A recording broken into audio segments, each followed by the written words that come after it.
位於銅鑼灣嘅香港紅卍字會大樓歷史悠久，至今仍然有贈醫施藥嘅服務，有望升格為1級歷史建築。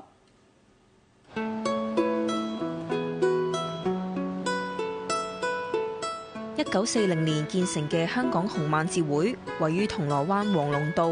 大樓有合中西建築風格，樓高3層，佈局對稱，拱形嘅窗，圓壁式露台，雙節樓梯連接大樓正門，穿過3交6碗菱花紋裝飾大門，到達地下層大堂。紅綠兩色嘅水磨石地面，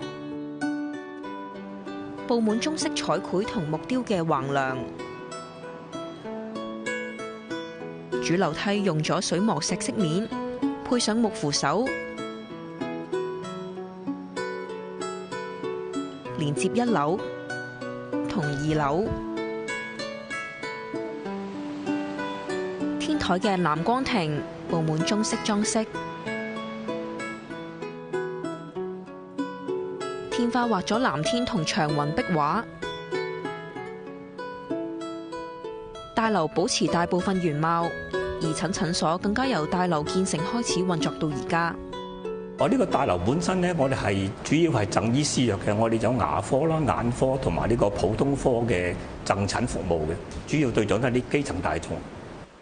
紅卍字會話，80年代係義診高峰期，每日有700至800人。朝早6點已經有人喺門口排隊攞籌，而家睇義診打電話預約就可以啦。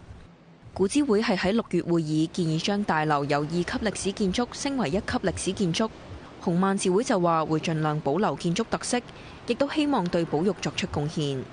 紅卍字會話大樓外牆有剝落同裂開嘅情況，落雨嘅時候更加會漏水，已經向政府申請咗維修基金，預計未來2年之內會完成審批進行加固工程。